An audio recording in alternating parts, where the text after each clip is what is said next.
Hello, everyone. I'm Sylvester. This is Sylvester Speaks English. English, real life. Let me ask you a quick question. Do you use words like good, bad, small, and happy every day? Most English learners do. And honestly, there's absolutely nothing wrong with those words. They're correct, they're useful, and native speakers use them too. But here's the interesting part. Native speakers often choose different words that sound more natural, expressive, and more engaging. Today, I'm going to show you 5 simple upgrades that can instantly improve your English. Let's get started.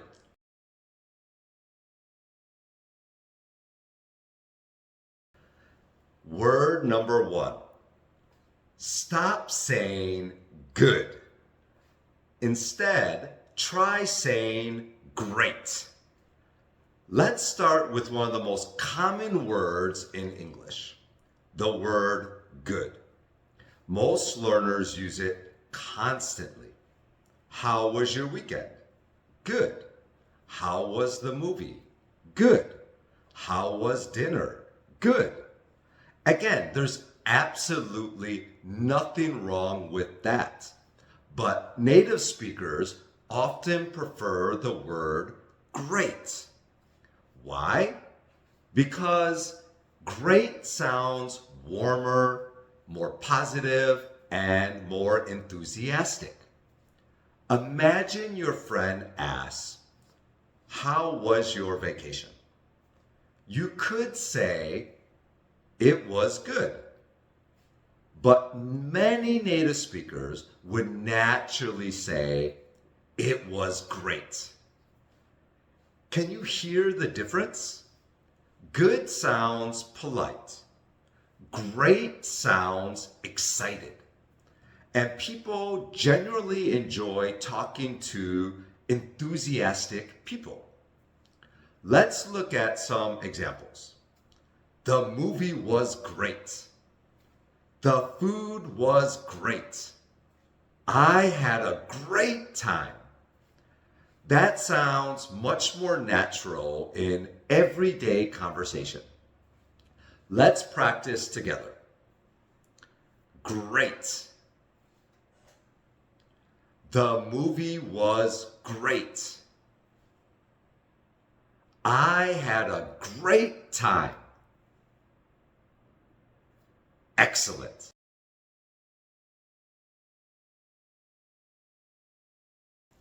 Word number 2. Stop saying bad. Instead, try saying terrible. Now, let's look at the opposite, the word bad. Native speakers certainly use bad, but when something is genuinely unpleasant, they often choose stronger words. One very common choice is terrible. Listen to these examples. The traffic was terrible. The weather was terrible.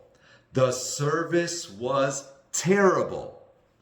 I had a terrible headache. Notice how much emotion terrible adds. Bad simply tells people that something wasn't good.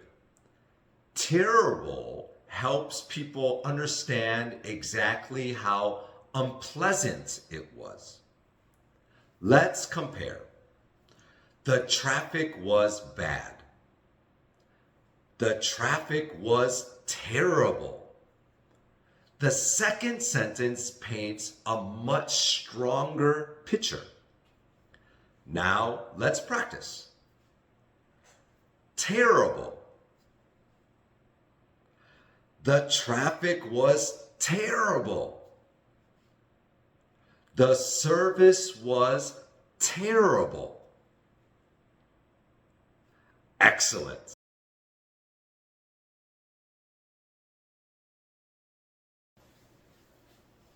Word number 3. Stop saying big. Instead, try saying huge. Many English learners use the word big, and that's perfectly fine. But native speakers often choose the word huge. Why? Because huge sounds stronger and more expressive. For example, that's a huge house. We made a huge mistake. This is a huge opportunity. Notice something different. A mistake isn't physically large. An opportunity isn't physically large. But huge emphasizes importance. That's why native speakers use it so often.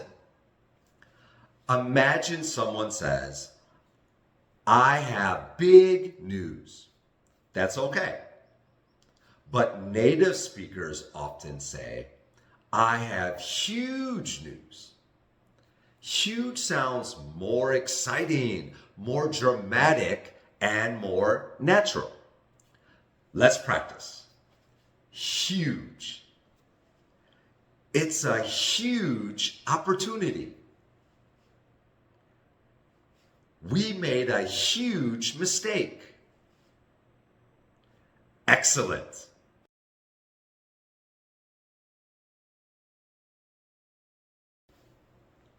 Word number 4. Stop saying small. Instead, try saying tiny. Many learners say it's very small. Native speakers often replace that entire phrase with one word, tiny. For example, the apartment is tiny. The puppy is tiny. The letters are tiny. Tiny immediately creates a clear image in the listener's head. Let's compare. The room is very small. The room is tiny. The second sentence sounds more natural and more descriptive. This is something that native speakers do all the time. Instead of adding words like very, they often choose a stronger adjective. Tiny is a perfect example. Let's practice. Tiny. The apartment is tiny. The puppy is tiny. Excellent.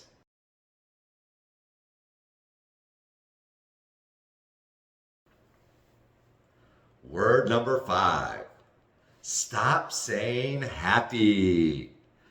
Instead, try saying thrilled. Now, let's talk about emotions. Many learners use the word happy, and happy is a wonderful word. But native speakers often use more specific emotional vocabulary. One of my favorite examples is thrilled. Thrilled means extremely happy and excited. Listen to these examples.